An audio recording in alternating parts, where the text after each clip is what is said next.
טוב. אוקיי, להתראות. It says you're live. I am live. So what's Question is, am I live? Okay. Okay, so let's continue with where we were. we haven't used that sheet. Did we? I didn't know. The first class was in, almost half of it was on this sheet. And then we keep referring back to it. Okay, so let's see. Let's continue. That yours? No, it's this. Everybody's making noise. Okay. We're in the second to last paragraph. We read it, but let's read it again. Okay. Love is the primary force of attraction in the soul, whereby an individual is drawn to other souls, situations, or objects, each one needed to rectify and complete some aspect of his purpose in the world. So we talked a lot about this. The animal soul also is drawn based on this, in the same way. Yes. The power of love, so we said that this is what causes groups to come together, because it's called, in Hebrew it's called Kol Echad Metukan Mechavero, that each person becomes rectified thanks to his friend. The power of love is sufficient to draw manifold energies together, including at times opposites, to complete a task, run an organization, or pursue the objectives of a cause. This can be seen in religion, politics, families, and community affairs, to mention just a few. On an individual basis, love is the essential force bringing people together. So I don't know why here he went into the person himself. He went into relationships on an individual basis. And on an individual basis, you need to talk about that there is an aspect of love that ties everything together inside us. It's not just that it ties people together. It also ties the forces of the soul together. So on an individual basis, it's called, that's what we call, that glue is usually referred to as consciousness. The consciousness is what glues it all together. But that's on the external revealed aspect. But the glue itself of what ties it together is the love. So it could be in the animal soul, you could say that it's self-love. That what's tying everything together is self-love. So for instance, when a person is only functioning with their animal soul, and they're in some kind of difficult situation, so we have a tendency to try to, even it's like self-mutilation. It can even be that the person wants to, like I can't stand something in myself, some part of myself, because the self-love isn't functioning. It's not that self-love is a good thing. It's not a great thing, because it really can't hold things together. Because if you're talking about survival, so in survival, there's always a feeling that you let the IKAR survive, the main thing survive, and whatever's outlying and isn't necessary for the survival, you can give up. It's like something that people, that's how the body functions, for instance. When the body gets hypothermic, gets too cold, so what it'll stop bringing warmth to the extremities. That's why you get frostbite, and that's where frostbite is from, because it wants to protect the heart and the brain. So that's like self-love, and self-love functions in the sense that it'll tie everything together as long as it's possible. But once it's not possible for whatever reason, it wants to cut it off. But in Yiddishkeit, there's no such understanding. But rather, even if Goyim come and say, give us one person, and we'll kill him, and everybody else can go, you're not allowed to give him that person. Because you can't say, so this is like because there's no such thing. There's no, in the divine soul, there's no such thing as this is less important or that. Again, the same thing with mitzvahs. You can't say, on the one hand, okay, give up this mitzvah for that mitzvah or something like that. You don't weigh them that way. Because if it's permeated with infinity, so they're all infinite, You can't say which one is. There's no center in the usual sense.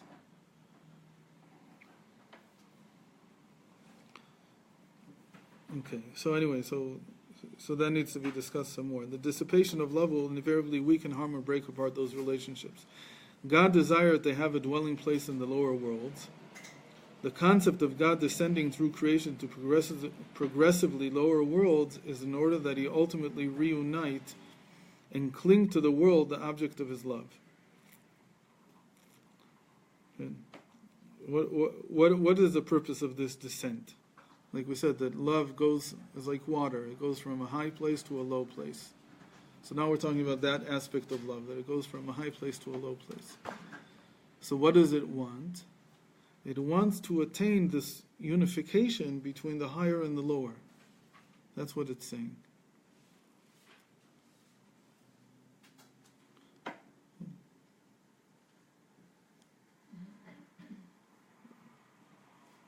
And like we said a few times, that if love is not strong enough to descend, because the person that we have, love is not strong enough to descend.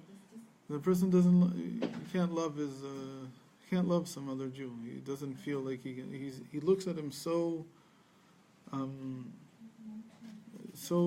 distantly that you can't even see there's just no connection possible. You can't connect. Why? Because he's in such a low place, this person. So why did it do that?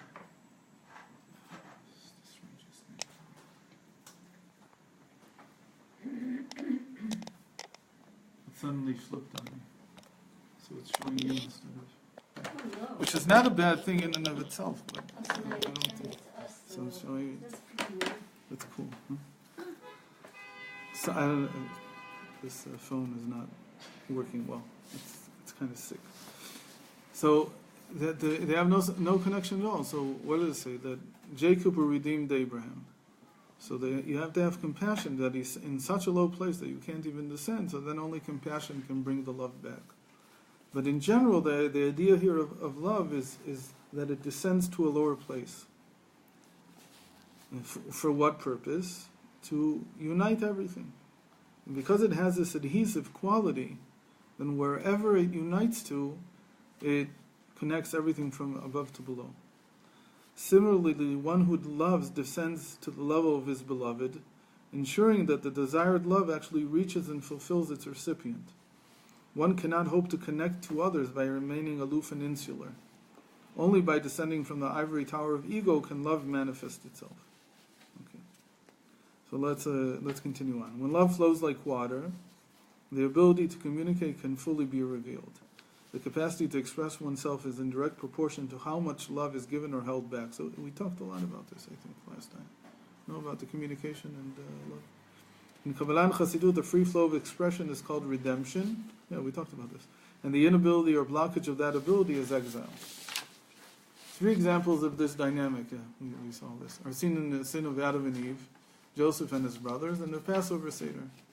Right? So the Medrash, Adam and Eve, it's because they didn't communicate with one another, because there wasn't enough love, so there wasn't communication.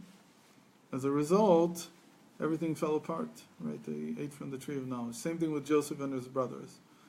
They hated him. Why? Because they couldn't communicate. And then in the Passover Haggadah, what we do is we open the mouth finally to be able to express, to communicate exactly what it is that happened to us. What is the story of the exile and the redemption? Not just the redemption. The redemption everybody is happy to speak about. But it's also talking about the exile itself. And then these are all examples of communication being redemption. That the moment that you can communicate, you can redeem. So the same thing is true with... So what is this saying? It's saying that the main issue in the world, which has never been solved, is between Adam and Eve. That was the first issue. So what is this? This is like women's rights. And then the counter movement, which is men's rights. And it keeps going back and forth because there's no real communication. So what does it mean to communicate? How can you really communicate? So what he said here just now is the most important thing. That to communicate, you have to give up your ego. So I would play you this movie now, but we don't have time. There's a woman who was a big feminist, and then she went to do a documentary on men's rights activists. She's a big what? Big feminist. Her name is Casey J, I think, or something like that. And she started the documentary, I guess, in 2009 or something like that. And she interviewed people for 2 years all over the United States, men's rights activists. And she tells, like, you can watch her TED Talk, it's very interesting. So she's like a Balas Tshuva in a certain sense. Casey, what's her name? J, I think. Casey J. Yeah. So she said she went to do this because she thought she was going to show how toxic and how terrible all these people who talk about men's rights are, because they're so against women's rights. That's what it means. So for 2 years she interviewed, and then she said something really important, which I enjoyed very much. She said, it's only after I came back home with all my interviews and I started writing them down, meaning she transcribed them. And she says, you can only really understand what somebody is saying after you transcribe it. So everybody here knows that. But for me, it's like a big, we try to write everything that the Rebbe says. And only when you really work on the written material do you actually get it. Before that, you think you understood something, but you don't really understand things until you write them down, until you work on the written version. So she started working on the written version. She began to understand that she was anticipating the whole time, meaning she never interrupted because she's a good documentary maker. She knows how to interview people without interrupting them. But in herself, she was constantly answering every single thing that they said, with and it was proving to her all along that her premise was right, that this is like the hotbed of anti-women activists. And she says when she began to transcribe, she began to hear that she was adding things that were never said and that weren't there. And she kept saying, I went to meet my biggest enemy, and it took her a few years. She brought out the documentary only in the end after like 5 years. She was very afraid to bring it out because she had gone through a very big transformation in terms of how she saw things. And she became aware, the beautiful thing is she became aware of the inner conversation she was having every time, the anticipation of, you're saying this, but you really mean this. And she gives incredible examples, very, very attuned to what she was thinking. But then at the end, she says the most important statement, which is mamish here, that I went to meet my worst enemy, and I did. Myself, my ego. And I realized that I didn't know how to listen. I knew how to physically listen, but I didn't know how to actually listen. And she said, at the moment that you start listening with compassion to a person, and not anticipating that he is your enemy, but rather that he might be saying something that has value, that has something from his point of view, and you begin to hear it. But then she says, so I met my own enemy. That's my real enemy. I thought that was beautiful. She said her ego. Yeah, she said ego because my ego convinced me that I knew what was right, and they were definitely wrong in everything that they thought. There was nothing redeemable about what they had to say. So it's a very, very powerful. And she became the enemy, of course, the moment she put this movie out. So she was ostracized from everything, because God forbid she had said that there's another side to that. There are also anyway. So what we're saying here is that Adam and Eve is the initial miscommunication, and it just keeps going. The argument just keeps going back and forth now. In fact, if somebody wanted to really understand men's rights and women's rights and all this stuff, then the place to look is in Adam and Eve, is to analyze that relationship much more than it's been analyzed until today. I mean, you can mamish build a whole picture of what was going on. Certainly, the whole picture of women as being something defiled, which is how Christianity sees it, that comes from Adam and Eve, right? That she was the reason for the sin.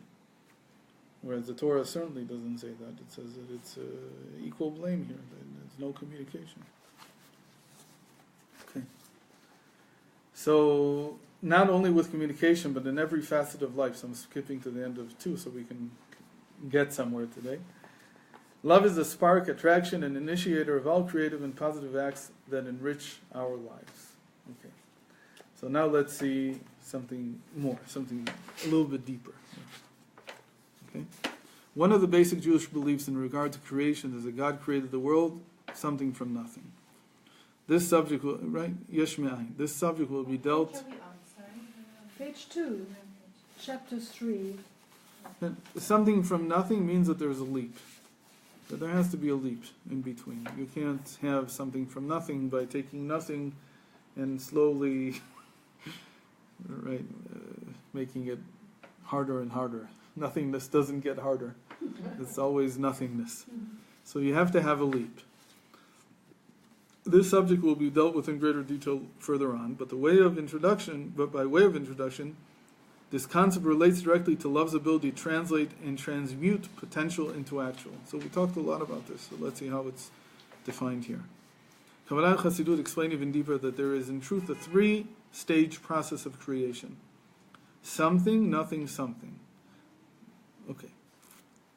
God is the true something, preceding the stage of nothing, referred to as the tzimtzum, the contraction.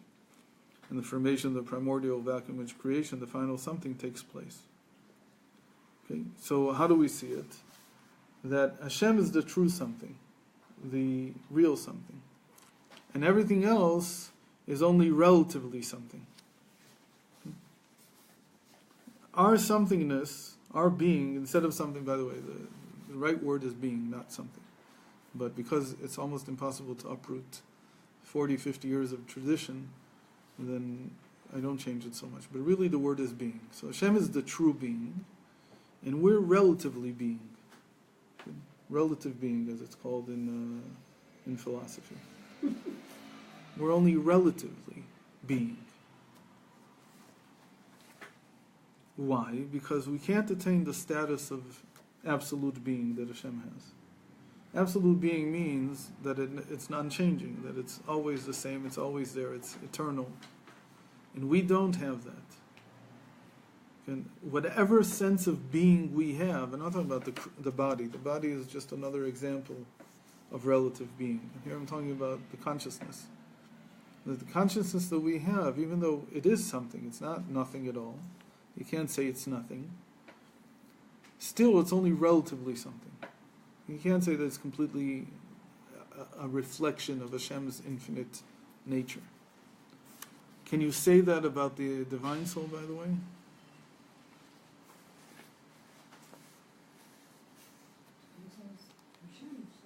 Mm-hmm. Divine soul is Hashem, so it has to be almost there. So maybe the divine soul is absolute being also. That's not ego. That's the other part. It's not the ego at all. The ego, you have to say, is not even relative being. It's like even relative nothingness, or relative not being. The ego is almost the opposite of being. It's like, it's where you're not. And the divine soul is already a relative being. It's one way of saying it. We'll see in a moment that he goes in a little bit deeper. Hopefully he'll go in. I don't remember if he does here, but okay. Well, that's not what I would think. I thought it was...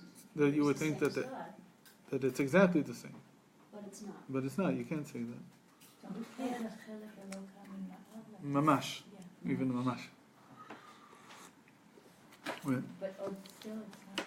But because of the word chelik, because it's still a part of And again, with all the caveats about what this part is, that it's not a part in the sense that it's a piece of, and it's not a part in the sense that it's different. With all the caveats, it's still not Hashem himself. That's I don't like that. You don't like that? I thought he was supposed to be. It's Hashem himself. It's a reflection of Hashem himself. It's a partial reflection of Hashem. That's why we call it relative being. It's still relative. the ego relative being? The ego is relative nothingness. It's almost like nothing. He's relative to the rest of us, in us, our body, our Who self. is? That divine being is relative. No, because it's like saying it's relative to Hashem's absolute being. Hashem has absolute being. Meaning the divine soul, say about it like this, that the divine soul has a sense of selflessness. Selflessness. It's self-nullification. It can even be self-sacrifice. The divine soul can see itself not existing. Right. So that's not absolute being. The absolute being can't go out of existence. Okay. Why do we say the divine soul is a relative aspect? Because we say that it's the part of Hashem that can take itself out of existence, as it were. So it's a relative being. It's not completely, it's not the absolute being. It can take itself out of existence from a serious nefesh, or Completely. Now, I'm not talking about that the body dies. I'm talking about that the person himself says, you can wipe me out of the history books, like Moshe Rabbeinu says. Wipe me out of your book. So that was his divine soul talking. That was, of course, everything that Moshe Rabbeinu is saying is from his divine soul. So the divine soul can say something like that. So in that sense, it's still relative being. And the absolute being doesn't say, it's not shaykh, it's the book itself, like you would say. Okay. I can't take the book out of the book. Okay. So he says here like this. That really there's 3 stages here. Really there's 5. Here he just brings 4. Just 3. But it's not so difficult to understand why there's 5. Let's not get into it. So God is the true being, or the absolute being, Yesha Amiti. Okay. Preceding the stage of nothingness, which we refer to as contraction, Tzimtzum. And from that Tzimtzum comes out the final something, right? The final being, which is relative being. The being that we have here. As long as it's still seeing you guys. Is it? Are you seeing me or are you? We're seeing you. No, you're seeing me. Okay, so that's fine. Is it No, it's not all of you. That's okay. No. as long as it gets the voice. Oh, I forgot to put them. Okay, too late. So, in terms of the human creator process, the initial being is the true essence of the soul, containing the totality of hidden potential available if only contacted and realized. This is what we call the inner man. Okay, there's another name for this in Chassidus. This is what we call the inner man. Okay, now we're taking all of this whole thing that we just talked about, like really, really big picture, and we're just talking about the soul itself. The soul itself also has the same model in it: the absolute being of the soul, the contraction, and the relative being of the soul. Okay, you follow? So we just took the same big picture model and we just applied it just to ourselves. That's what we're doing. The now. divine soul. You can say that it's divine soul, but I haven't seen in Chassidus that at that level it's even discussed whether it's divine or animal soul. It's like everything. It's all the powers that you have. So there's the inner man, the inner soul is like everything, the absolute. It contains all the powers that I'm going to have in my life. Everything that will ever be expressed in my being in the world. Okay? It's a repository. The only problem is that it's like oneness there. That you can't tell the parts apart. Meaning everything seems to be just one. Okay? So this point of the soul It contains the totality of the hidden potential available if only contacted and realized. But I don't think the word here is contact, it should have been contracted. If it goes through some kind of symptom, then I'll be able to utilize that force in me.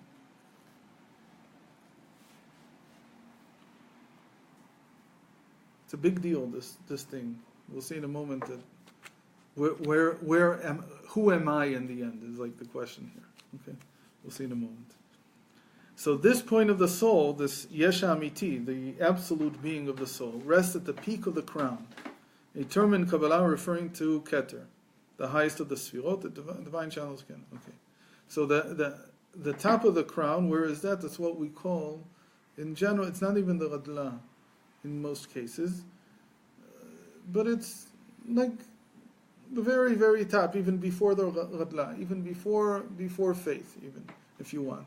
Or you can just say that it's the faith itself. You can say that it's like the faith that a person has of what he could be. To have faith in yourself. What does it mean to have faith in yourself? What is that? That somebody says, I have faith in you.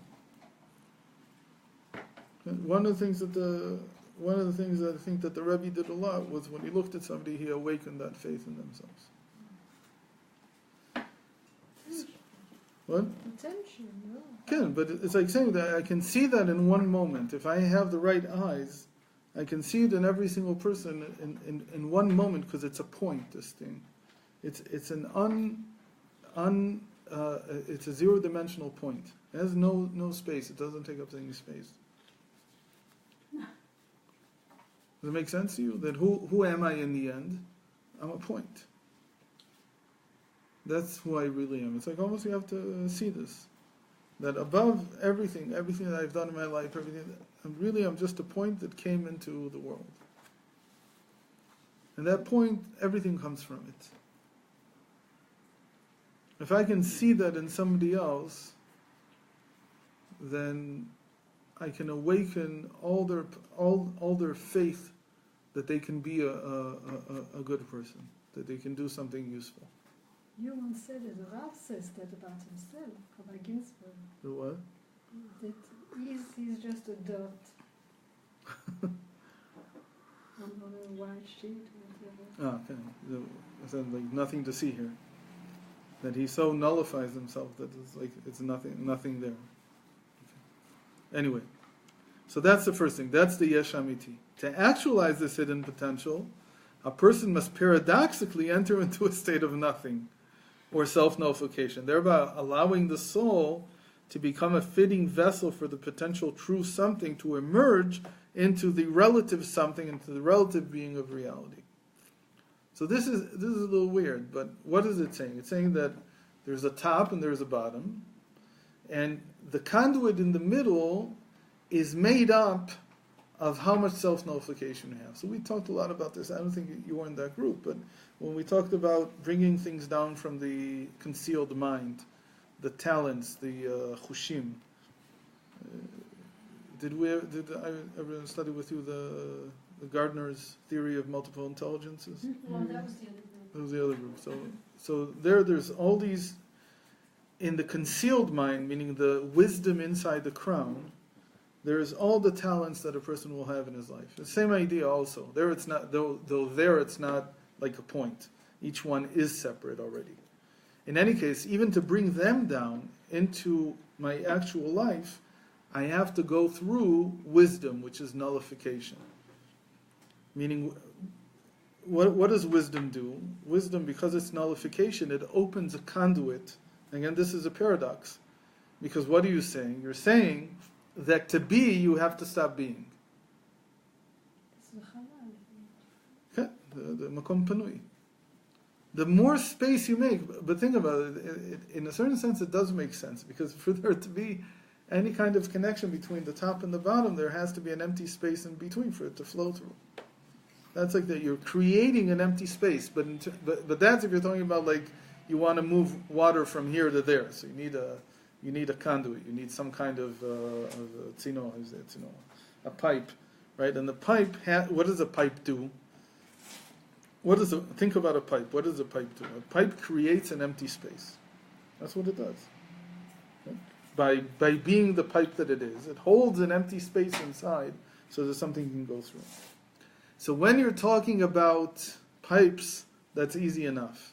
But when you're talking about yourself, it's much harder to understand this. What does it mean that in order to manifest myself, in order to bring my potential to fulfillment, I have to create an empty space? How do I create an empty space? The whole thing about a pipe is that it's very hard. You can't say that, when I ask somebody, what's the pipe? Is the pipe the empty space inside, or is it the steel on the outside?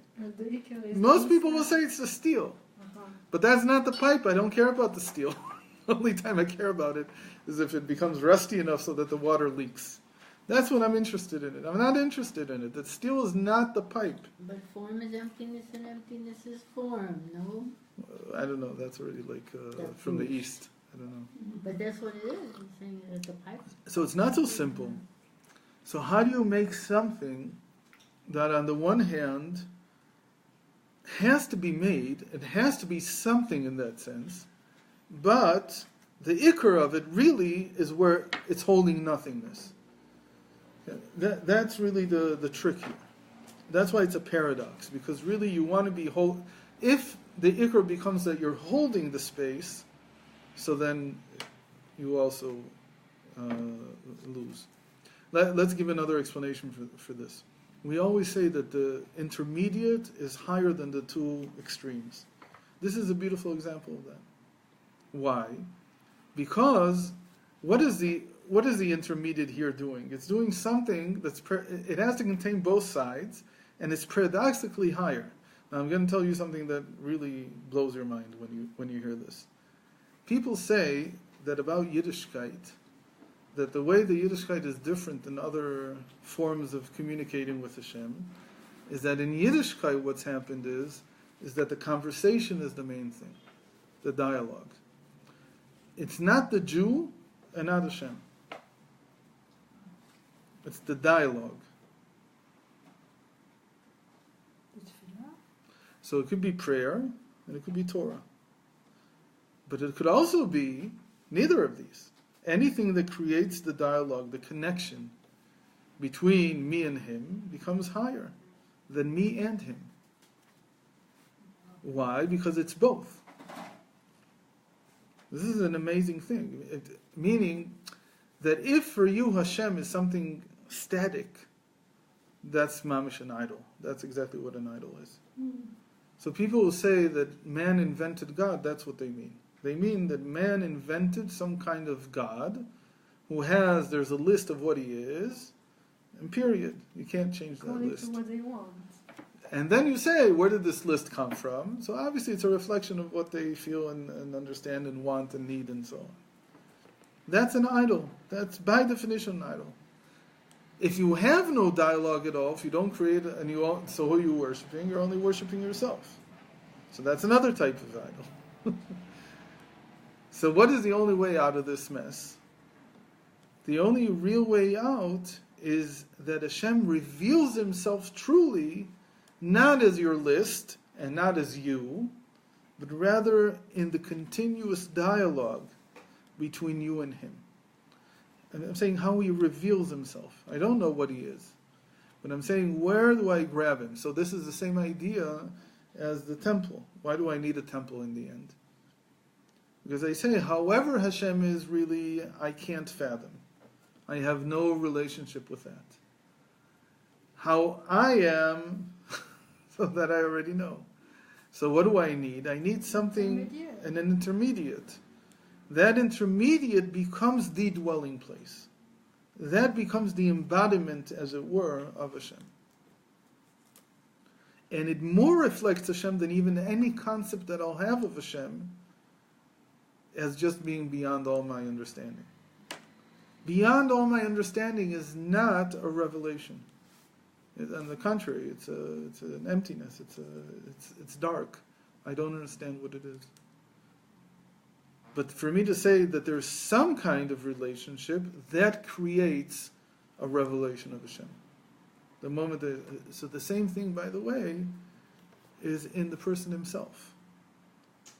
how I act, who I am to others, and so on. That's how I reveal myself on the outside. That's one thing. That's what we're going to call the somethingness, the relative being here. How everybody gets a piece of me. And everybody sees a certain piece of who I am. My wife sees one piece, my children see another piece, you see one piece, I see one piece. Or many pieces, but I still don't see everything. Because there's things that I can't see because I'm not on the outside, I'm on the inside. The absolute self is unknowable. I can't know it completely. It's a point. And because it's a point, you can't take it apart, you can't dissect it, and it doesn't reveal itself. So where is the self really revealed? In the dialogue between these two. Where does that dialogue take place? Tefillah and Torah. No, in me. In my consciousness.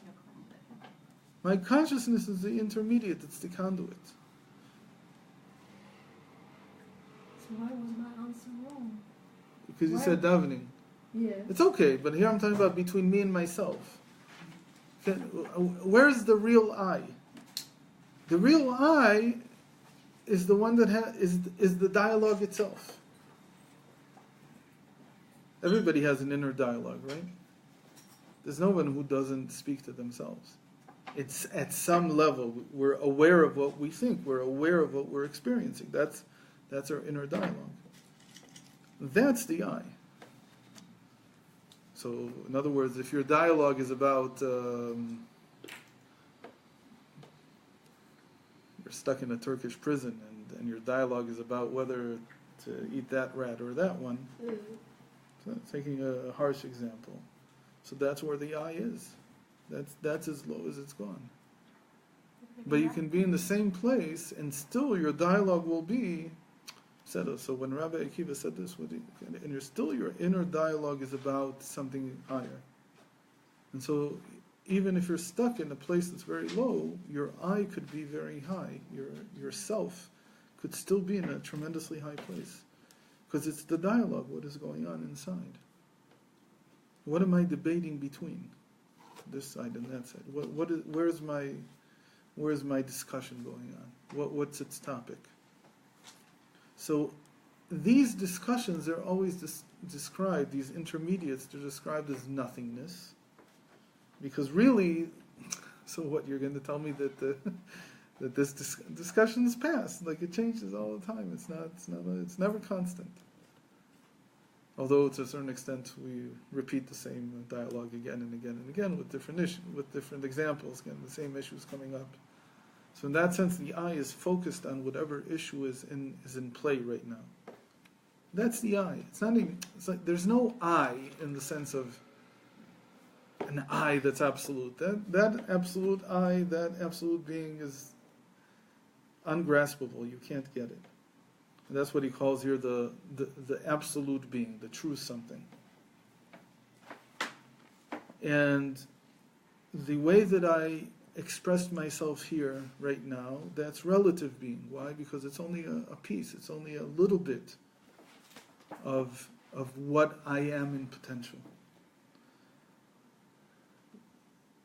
The I that we talk about when we say the I, with a capital I, okay, that's the dialogue between these two. The nothingness between them.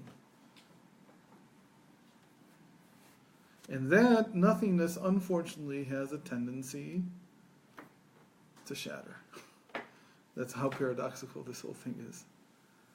That it has a tendency, because now let's say it in a different way. That you know this language, so I'll use it. So in the three heads of the crown, what do we call them? The first one is called the head of the unknowable head. What's the second one called? Yeah, in a head. What's it called as a head? Remember? The head of nothingness. And the third one is called the long head. Reisha de Arich. So now you can begin to see that this applies inside the crown also. That between faith and will, the pleasure is the head of nothingness. That's why pleasure can't be really canned. You can't put pleasure in a box. Because it's really the nothingness, the dialogue that's going on between the self, the highest self, which is a point and has no dimensions, and the lower self, which is the will. In this case, we're talking inside the crown. And then the middle, what's connecting them, that's really the person himself. That's the Reisha de Ain. Ain, head of nothingness. Remember this? We talked a lot about it. Got a little picture. What was the middle? The middle is Reisha de Ain, the head of nothingness. Right? Unknowable head, head of nothingness, head of the elongated head. The elongated is because it extends into reality. The head of the unknowable head is because it's an unknowable point. The only one that I really know anything about, which is like, that's the head of nothingness. That's the Reisha de Ain. And you said properly that in Chassidut this is called the pleasure, the ta'anug. When does it get pleasure? Only when it's paradoxically removing itself from the scene. Because it's the flow, it's not the pipe. Yeah? It's what's going through it, it's not, and to go through it, it has to not be there. Because if the pipe is too present, so everything is just a solid piece of metal. There's no room for anything to flow through. So the head of nothingness is to reach the state where I'm absolutely like nothing. And I'm letting nothing be a conduit for things to flow from this point to the will, to the elongated head. So in every kind of system that we look about, three parts in Chassidus, it's exactly that way. If you talk about submission, separation, sweetening, same thing. The submission is what? Which one is it?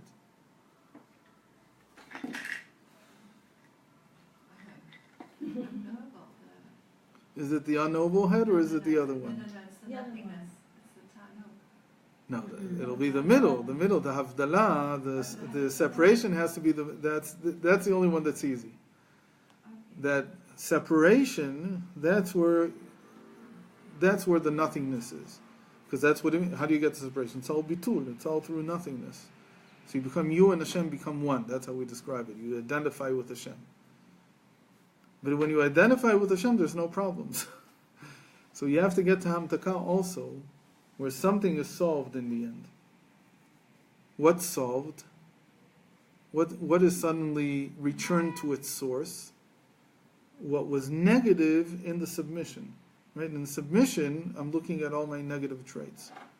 And I'm saying that in spite of all my negative traits, they're not so bad. It's just that my ego turns them into something, because I inflate them, because of my inflated sense of importance. So it's nothing is really so bad. But it doesn't come to any kind of conclusion there. It's just, there's no rectification there. It's just submit it. Like, don't make it into such a big deal. But in sweetening, I want to already fix it. How do I fix it? By returning it to its source. It's the unknowable head. So that'll be more like the unknowable head. But there's another way of looking at it, which is completely different. And is actually even better. That the submission is how it is in reality, and the separation is the point. So the absolute being would be the separation, and the relative being would be the submission. Because it makes sense. Because what are we doing in submission? We're saying it's all in. It's not as bad as it seems. It's only relatively bad. You're making it into being everything. It's not. Don't make this into the absolute. It's not your absolute nature, and it's not absolutely negative. That's submission. In separation, what are we saying? Connect with your absolute self. So, the absolute self. That's what you see in separation. The divine soul. So what connects these two? So that the one who is relativistically bad or relativistically good can also become relativistically connected to his source. That happens in sweetening. To say it another way, maybe this will make more sense. Submission is between me and my therapist. Okay? And this will be a little harsh to hear, but some of you will enjoy it, some of you won't. So submission is between me and my therapist. And separation is between me and either my coach or Hashem. However you want to say it. The coach could be somebody who brings me up to Hashem. So what's sweetening about? It's between me and who? Myself. That's one option. And that's why we don't talk about it so much, because it's very difficult, because it's really something that a person, or the way that we always say, that you in sweetening you need a second person, 100%. It's Hashem, me and Hashem. So if it's me and myself, it's like Hashem, so who knows? So that's the real Rebbe. The person that I meet in sweetening, that's the real Rebbe. He's the real intermediate between me and Hashem. If you understand this, you understand why Rebbes are revered. In the same way that the Beis HaMikdash is revered. Because the intermediate becomes higher than the two. Not because it's higher in the sense it's more Hashem. It's a greater revelation of Hashem than I could have through just trying to relate to Hashem directly. It's a greater revelation in the end. And it's also because it's paradoxical. Because on the one hand, it's letting something flow through it. On the other hand, it has to be nothing in order to not interfere. So it's called the Memutza Mechaber. That's a connecting intermediate. Okay. I hope I didn't make this. But this is, you might say, this is all of Chassidus on one foot. That there's always a source, there's always how it's reflected down here, and in the middle there needs to be some kind of intermediate, but you might think that intermediate isn't important, but he's telling you that the intermediate is always higher than the two extremes. So when you're talking about between the absolute being of the soul and the relative being of the soul, so the thing in the middle, this nothingness in the middle, the not being of the soul is actually higher than both of them. It has to be higher than Hashem. Because it's a higher revelation. Because Hashem isn't revealed any other way. In terms of revelation, it's higher. But it's also, in terms of revelation of me, it's higher. Because it's made up of both of them together. If you go one step further, you understand why it's really higher, absolutely. Because as long as there's me and there's Hashem, that's not unification. So when I say revelation, I don't just mean that it's just because we got a better picture here. It's because whenever you're talking about a relationship between man and God, there's always duality. And the only place that there's no duality is in this nothingness. In this intermediate between them, because it's paradoxically both of them. Okay, anyway. Sorry, just as a clarification, what's the difference between the connection to the therapist and the coach? Like you said, that separation is... Therapist is more like what we do in submission. The therapist is more to calm you down. But it's more to deal with the past. And a coach is about the future. It's about where I want to go. It's about my mission in life. But isn't a therapist that as well? Shouldn't a therapist... An Avaya, he can also do that. But the main thing that the therapist does is he deals with the past issues. How did we get here? Not in Torah. No, also in Torah, because the person comes... We don't dwell on that. Alavai, that's what I keep saying. That don't worry so much about the past. But it's not true, because when a person comes in, what does it mean to have submission?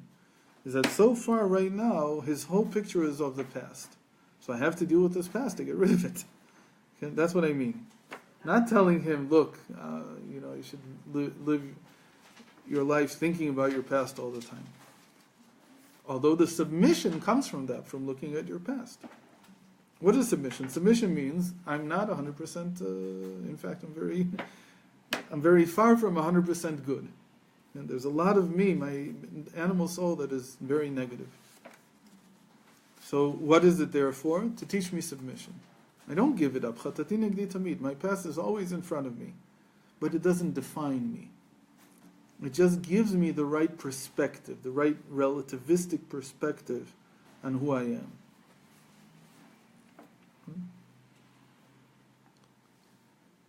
So this is an incredible thing, that when you're talking about who am I in the end, I'm the dialogue. That's why it's so hard to pinpoint it, because you can't, because the dialogue is constantly, hopefully, changing. But even if it's not, then that's where the person is. Okay? How did the Baal Shem Tov say this? That a person is where his thought is. So he said, what do you mean where your thought is? The dialogue inside. That's who you are. So if you're, that's how hitlabshut works. That's how enclothement works. You are whatever dialogue is going on inside of you. If the dialogue going on inside of you is one about doing something bad, so you're in Russia. That's where you are right now. But if your dialogue is filled with doing good things, so it doesn't matter what you've done in the past. Nobody cares. Right now, at this moment, Ba'asher Sham, where you are, you're where your thought is. That's who you are. Okay, anyway. To actualize this hidden potential, the point above, the absolute being, a person must paradoxically enter into a state of nothing or self-nullification, thereby allowing the soul to become a fitting vessel for the potential true something to emerge inhibited into the something of reality. The characteristic in the human personality identified with the peak of the crown, that's what we called faith, right? We said this. That's like the Radla, the unknowable head. That one cannot see or touch this transcendent, supraconscious level of the soul. Faith cultivates the pure belief that it is nonetheless real and accessible. Okay? It's faith in who I can become. It's all the potential is there. The chokhmah is what nurtures the quality of self-nullification, transforming faith into something, into some kind of being of material reality. Chokhmah has the ability to see with the spiritual eye the nothingness. Okay? That's why it's so. Faith has a sensitivity to see through even the nothing to the true something residing within. The spark that begins the entire creative process, that's what we learned in the first class, is that point of love and wedged deep in the hidden potential of the heart of faith. The end of the process, wherein after the true hidden, the concealed, the absolute something is drawn down to the clear channel of Chokhmah, egolessness, and then revealed in worldly form, is revealed through the sphere of Chesed, the first of the emotive powers of the soul, whose inner activating force is love. So, think about it like this, that what is the motivation? We said this, what's the motivation for that absolute point of who I am to come down into reality? So it's like, how do I get from Keter, if I go from Keter down to Chokhmah, that's the nothingness, so what's the next stage? So next stage after Chokhmah, that's Chesed. So that's like the motivation for the whole process to take place. That's why we say that the first day of creation, that's Chesed. When the process actually came out, it's called that it came out for Chesed, for love. How do we say this? That the nature of good is to do good. But when Hashem came out into the world, what was the whole purpose of the world, in this sense? It's to do good. Share his chesed. To give somewhere else. So that's the relative being. And that relative being is what draws down the absolute being of the soul. In other words, you can't be creative in the sense of something from nothing, not something from something. Something from something is a different story. And just to rearrange stuff, that could be just imagination, that could be all bina, entirely from understanding. But to actually bring something new down that hasn't been here before, your motivation has to be that I want to give somebody. That I want to bestow love. I want to give.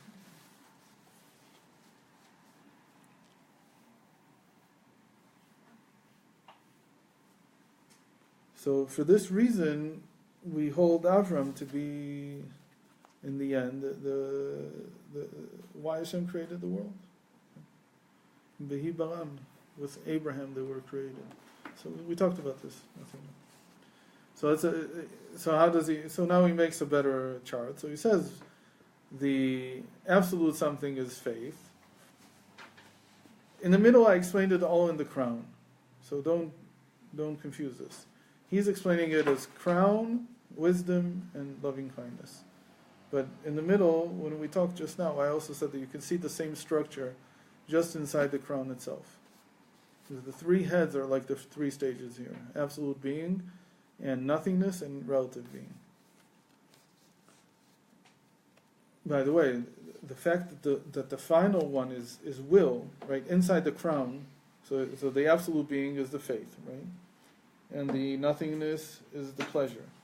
And we said that the relative being is the will. So what is this book called? Why did he call it like this? What is this called? What does this mean? Ahava v'ratzon, gates of love and will. Because will has the same effect also. But even will has the same thing as chesed in a lot of places. It acts the same way. But that'll be just inside the crown. But when you talk about the whole structure of the Sfirot, so it's from the crown to wisdom to chesed, to loving kindness. So the normal motivation, again, is this love. So the love arouses the will? Right. No, love here in this, it causes the nothingness to become a conduit for the absolute being. So I was wondering why that he has Abba before Ratzon in the title. Right, because that's more the... First of all, that's the idiom in Tanakh. Ahava v'ratzon. Or in davening, we also say Ahava v'ratzon. Be'ahava v'ratzon. Right, so Chazal put the Ahava before Ratzon. So we have to explain why. So one explanation here is that the simple... When Hashem created the world, so the first thing that he tells us about is the first day of creation. Even though surely there had to be will there. But he doesn't say anything openly about that he wanted to create the world. Later, when you read in Kabbalah, so it says, K'she'ala b'rtzono, when it entered his will to create the world, then he started with loving kindness. But the will is hidden, we don't see it. So one of the reasons why the will is in the crown, because it's not completely conscious, it's not 100% like in front of us. It's to a certain degree, it's above our heads, the will.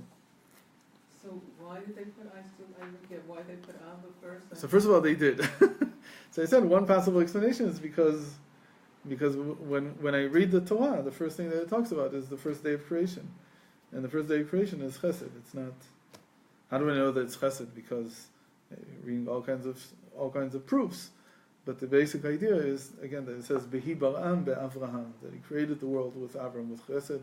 Then we brought other things, Olam chesed ibaneh, like all these psukim that say that the world is first created through chesed, through loving kindness.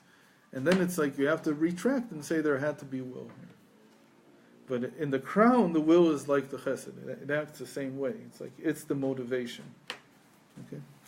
So these three stages of creative flow are best represented in the lives of Abraham and Moses. The entire life of Abraham is highlighted by two basic qualities: faith and love. Avram is the first believer, Rosh lekol ha'ma'aminim, the head of all faiths. That's really what it means. The head of all believers. So he's the Radla, he's the unknowable point. But he's also the greatest man of loving kindness ever. He was the first person to do baseless acts of loving kindness without any reason. That he opened a hotel in the middle of the desert. And whoever came, all you have to do is say bracha to Hashem. That's all. And you eat for free, and you stay for free, and everything is for free. Why? To tell you that Hashem is constantly giving you. That was the whole point. He wanted that sense of overflowing kindness to be associated with Hashem. That's how Avram understands Hashem. So he's these two aspects of faith and love. And his discovery of the one God through deductive logic led to an even higher level of perception, that of pure faith. Right? At first he used his logic to come to the conclusion that the logic can't answer all the questions. And when he came to that conclusion, that logic is not suited for everything, then he came to discover Hashem in what is called pure faith. Inasmuch as the deeds of the fathers are assigned to the children, the 10 archetypal tests of Abraham paved the way for every Jew in all subsequent generations to reveal the hidden depths of faith engraved in the root of every Jewish soul. So what is this about? What does he want here? Why is Avram's tests, his the trials, the 10 trials that he went through, why are they so important? Everybody goes through trials. So you can say he's the first one. There were Jews who faced with much more difficult things, especially when you realize that when the sages say that he is the father of all faith, they mean the last trial, the one with Isaac, the binding of Isaac. Why is that so difficult? So there's a whole book dedicated to this by Søren Kierkegaard. It's called something in the Fury.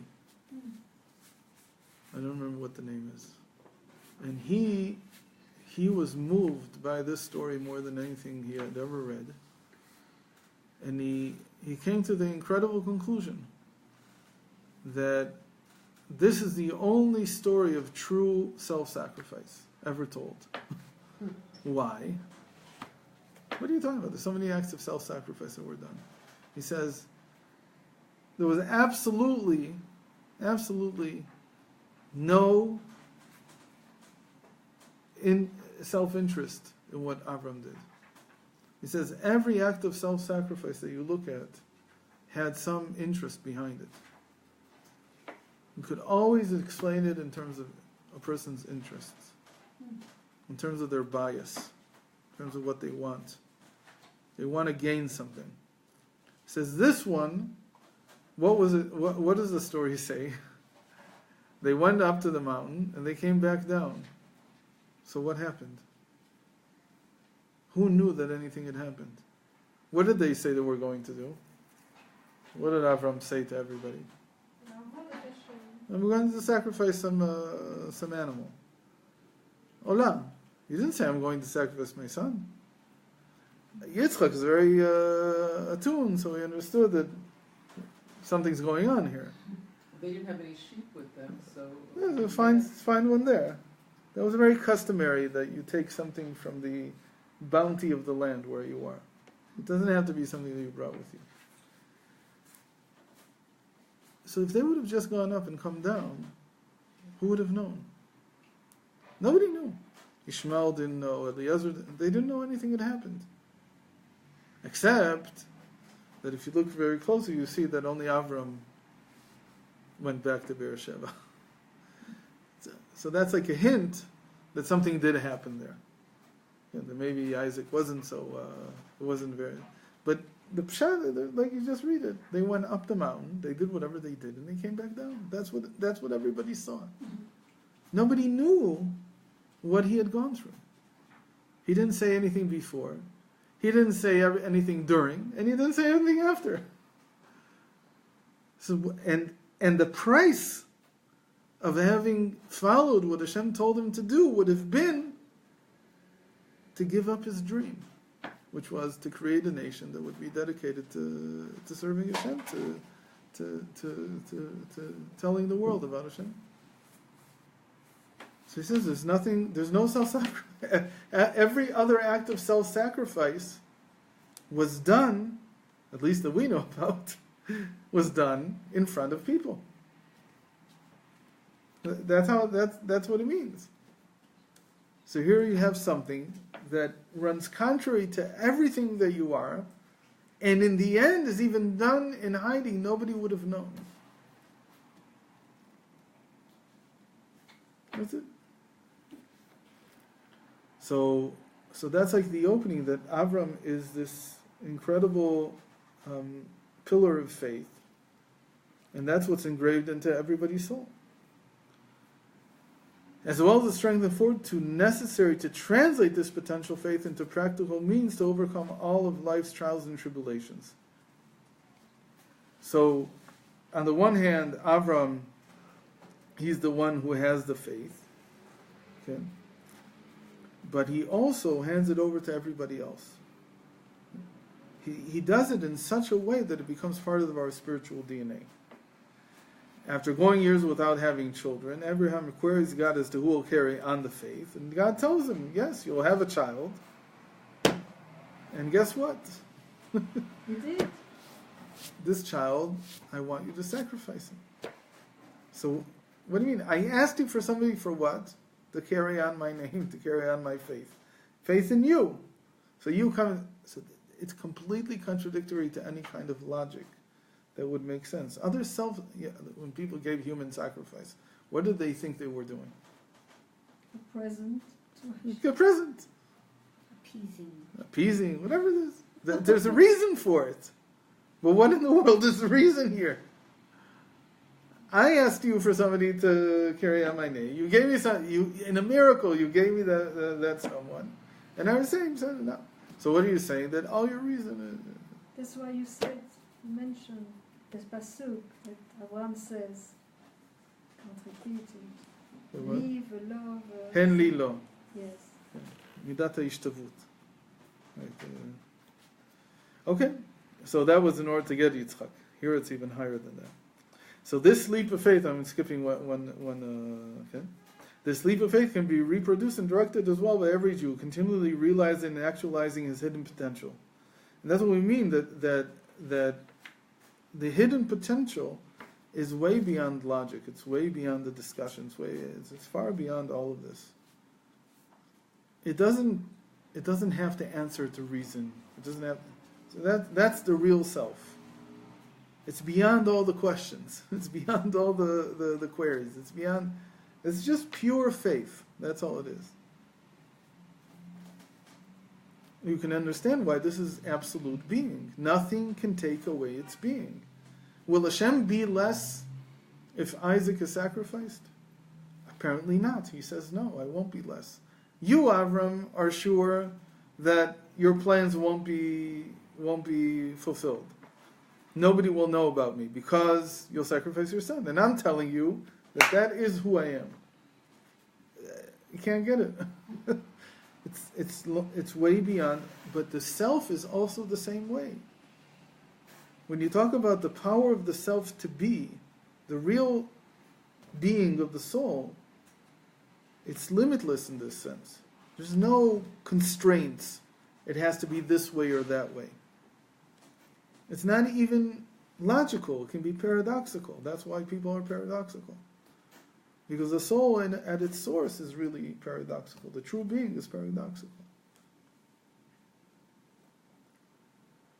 That's what we appeal to when we say that no matter how difficult your situation here is, if you awaken, if you remember that you have this true being, you can bring down from it whole new life. But you have to remember that you have that. And how do you remember that you have that? From Abraham.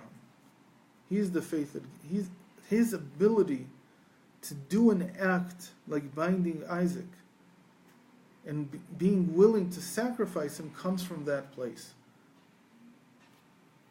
It's the essence, it's the self itself. There's nothing there except for just being, true being, absolute being.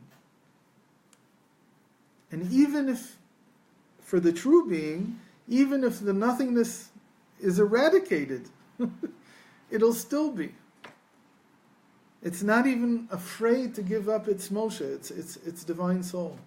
It could give even that up and still be the true being. That's what a person has to feel that he has. Call it inside, call it above, it doesn't matter where. And you have to know that that's so. So can you really die? Can a person really pass away? Can a person, all these things? It's nonsense. When you're talking about therapy, so you have to have faith. To have faith means to be aware of this sense of true self, true being, that is beyond all the categories, beyond all the limits.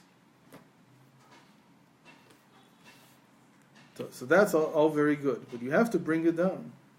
Okay.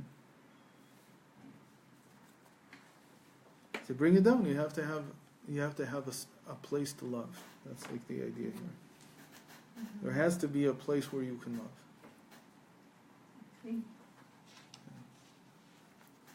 And then that's the real motivation for it to come down. But in order to come down, we're going to have to, next time, talk about Moshe Rabbeinu in this process.